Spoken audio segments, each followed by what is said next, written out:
Como sempre costumo dizer, vivendo e aprendendo. Bom, não podemos mudar o inevitável, mas podemos mudar a nós mesmos. Eu experimentei isso na pele. Foi no ano de 2011, quando eu me vi em cima da cama. Foram os 365 dias mais dolorosos da minha vida, mas foram os dias que mais me ensinaram também.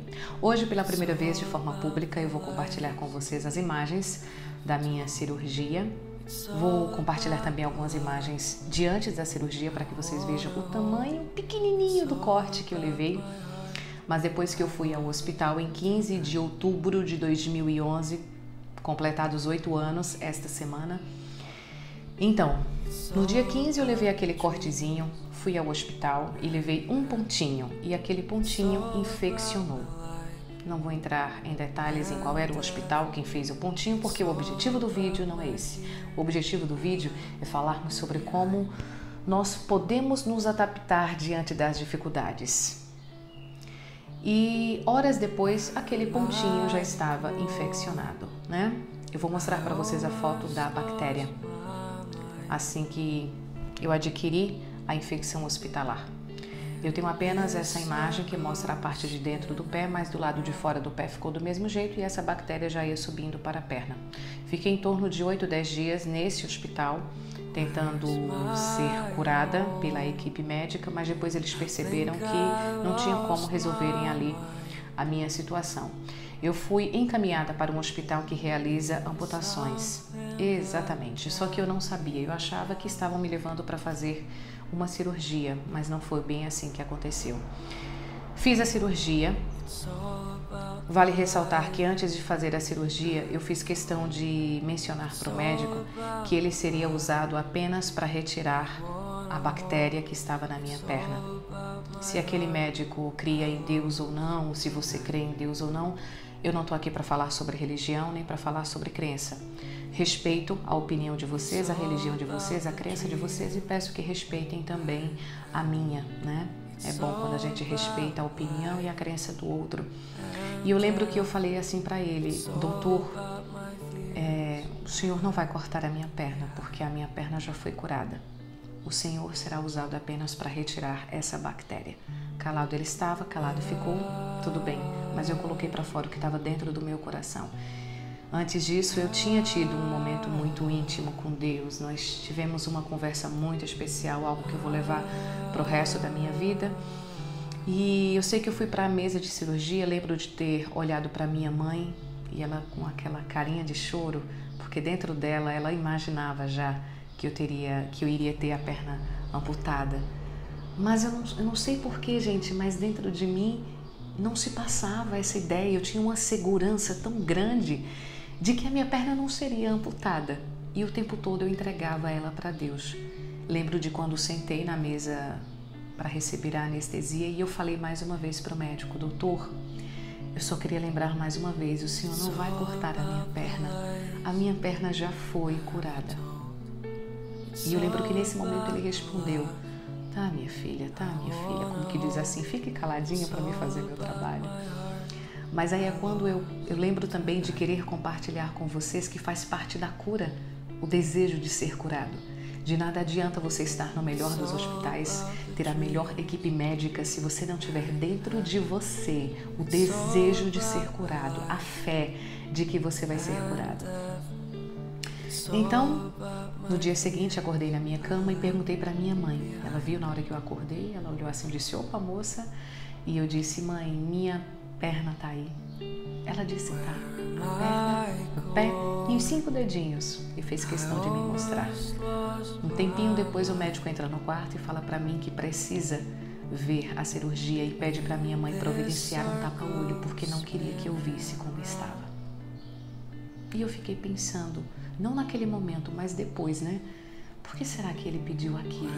Será que foi para não abalar a minha fé? Será que foi para que não interferisse na cura? Será que foi porque ele percebeu que aquela paciente dele falou para ele com tanta convicção de que seria curada, de que ele não cortaria a perna dela, que ele percebeu que tinha muita fé dentro dela e ele não quis que ela mudasse aquilo?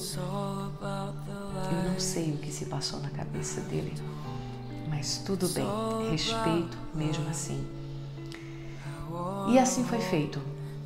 Minha mãe começou a fazer as fotos para que um tempo depois eu pudesse ver como estava a minha perna, mas no momento dos curativos realmente eu usava tapa-olho.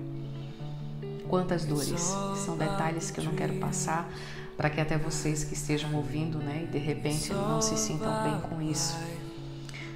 Mas eu vou mostrar agora as imagens. Vejam, são imagens fortes, não vou deixar por muito tempo. Lado de dentro, lado de fora do pé. E observem que a raspagem foi feita também próximo do joelho, já subindo a canela. Eu não fiz enxerto, tá? Eu lembro muito bem de ter perguntado para o médico quanto tempo eu levaria para fechar a perna. Ele falou para mim 2 anos e meio. Acreditem, eu fechei em 1 ano. Foram os 365 dias mais cuidadosos, mais sofridos da minha vida, mas que me ensinaram tanto, sabe? 365 dias em que eu tomei banho sentada, em que eu precisei dos cuidados das pessoas que cuidavam de mim, e muitas lições foram ali aprendidas. Quando eu me vi diante daquela situação, eu percebi que eu não tinha outra opção. Ou me adaptava e compreendia que ali era um momento em que eu poderia evoluir muito, aprender tudo o que Deus estava querendo me ensinar, o que a situação inevitável estava querendo passar para mim. Então eu resolvi tomar essa posição. Entre os vários ensinamentos, as lições aprendidas, e que é isso que eu faço questão de compartilhar com vocês, a primeira delas foi: tudo muda de uma hora para outra. Tudo muda. Isso não quer dizer que a gente precise ficar de uma forma louca, pensando em tudo que pode acontecer, um corte, uma queda, um acidente, um incidente, isso ou aquilo. Não, mas quer dizer que ninguém é melhor do que ninguém. Eu aprendi que a gente está bem, de uma hora para outra acontece alguma coisa inevitável, que você não vai poder mais voltar atrás para mudar aquilo. E que cabe a você o que você vai fazer a partir daquele momento. Foi isso que eu fiz.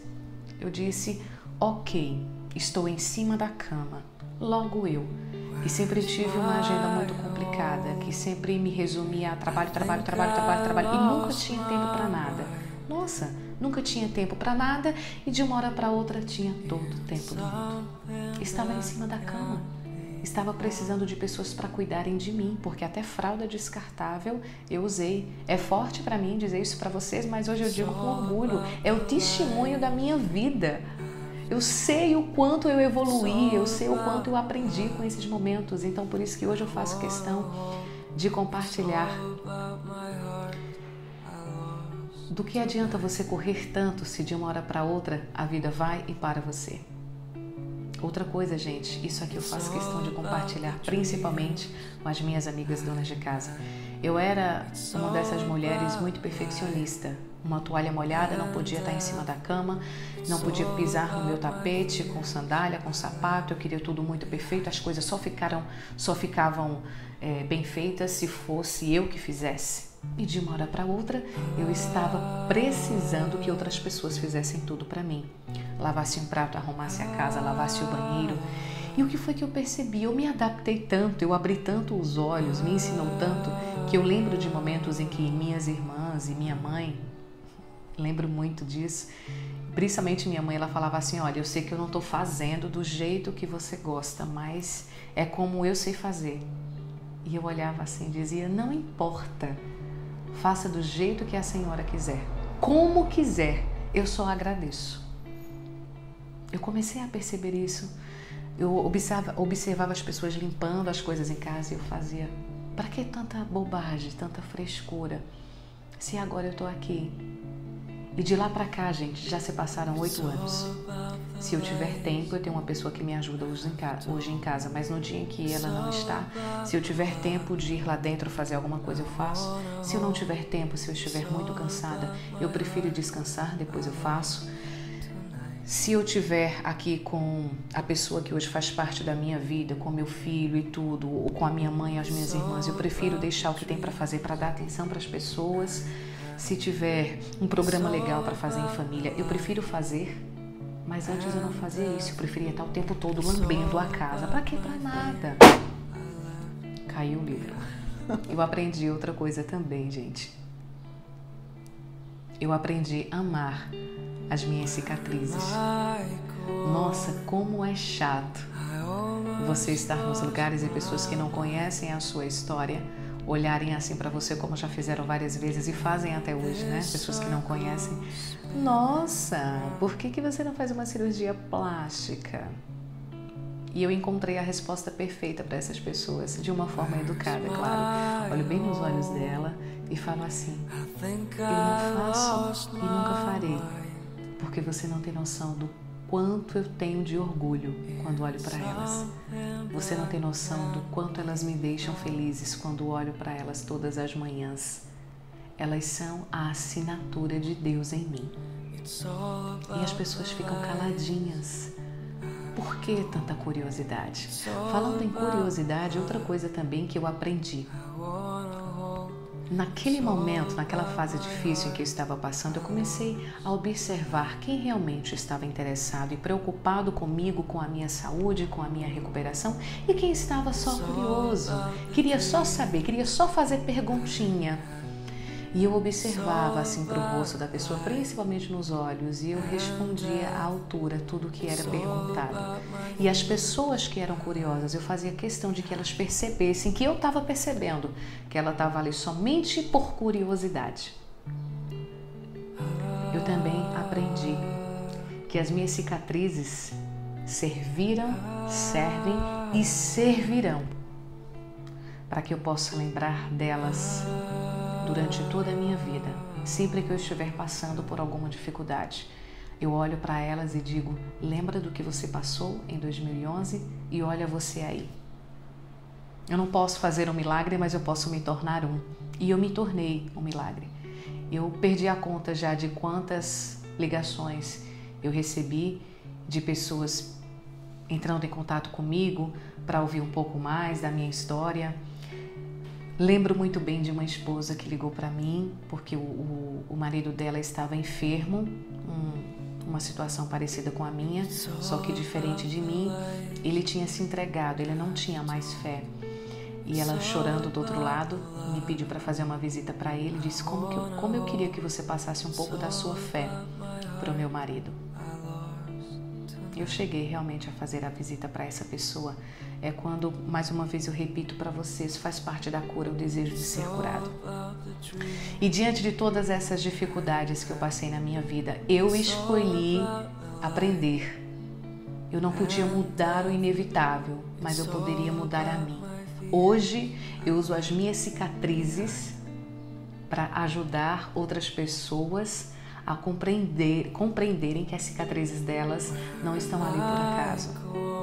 Hoje eu uso as minhas experiências, as minhas dores para diminuir um pouco das dores de outras pessoas. Quando vejo aí os meus vídeos alcançando cada vez mais pessoas que eu nunca imaginei isso, é o que me encoraja a compartilhar experiências como essa que eu acabo de compartilhar com vocês que foram vividas. Teve um outro vídeo, um outro testemunho que foi compartilhado, vocês devem saber do que eu estou falando, que foi do acontecido em 2017, mais uma fase muito difícil da minha vida, e que nos últimos momentos eu consegui sair daquela situação porque lembrei das minhas cicatrizes. A gente fraqueja, né? Nós somos seres humanos e a gente fraqueja. E eu lembro que em 2017 eu fraquejei, mas voltei a lembrar de 2011 e foi o que me deu força, me deu impulso para dizer: lembra lá daquela mulher de 2011, lembra daquela Nédia, de tudo que ela passou. E foi o que me revigorou. E todos os dias eu olho com muito orgulho para as minhas cicatrizes e quero dizer para vocês: o poder da fé é incrível. Sempre que você estiver diante de qualquer que seja a dificuldade, nunca pergunte por que aquilo está acontecendo, porque eu nunca perguntei para Deus. Nunca perguntei para Ele, por que eu precisei passar por isso? Por que eu estou passando por isso? Não. Eu tentei compreender o que esta situação está tentando me ensinar. E ela me ensinou muito. Ela me ensinou como que eu devo viver. Ela me ensinou que eu preciso ter tempo para tudo na minha vida. Ela me ensinou que eu preciso contar com a ajuda das pessoas. Aquela fase também me ensinou que eu preciso deixar a peteca cair. Eu não preciso estar controlando tudo todo o tempo para que tudo seja perfeito. Nem tudo precisa ser perfeito todo o tempo. Perfeita deve ser a nossa fé para com Deus. Perfeita deve ser a nossa força de vontade para sempre recomeçar diante das dificuldades. Aqui estou eu, muito bem, obrigada. Agradeço tremendamente de todo o meu coração a todos os profissionais que me acompanharam naquela fase difícil. E hoje, gente, eu só agradeço de todo o meu coração. Tenho certeza que aqueles 365 dias me ensinaram muito. E hoje eu compartilho um pouco dos aprendizados com vocês. Não significa que a forma como eu reagi, significa que você vai reagir. O que eu compartilho com vocês são experiências que foram vividas. Você não precisa tirar tudo o que eu vivi e colocar em prática na sua vida, mas você pode tirar uma coisinha aqui, outra ali e fazer do seu jeito, da sua forma. Tire apenas o que você acha que deve tirar. E se você achar que não deve tirar nenhum exemplo, também fique à vontade e respeito você da mesma forma. Como disse agora há pouco, eu faço questão de falar agora no final. Se a gente não pode fazer um milagre, vamos nos transformar em um. E sempre que eu vejo minha perna hoje treinando, porque eu treino bastante, eu gosto, eu corro, quando eu me vejo usando salto alto, realizando todas as minhas atividades de forma normal, eu vejo que realmente eu sou um milagre diante de tudo aí que eu vivi. Deus abençoe vocês. Que não te falte fé, coragem, que não te falte força de vontade. E lembre-se, não podemos mudar o inevitável, mas podemos mudar a nós mesmos diante das situações. It's all about love.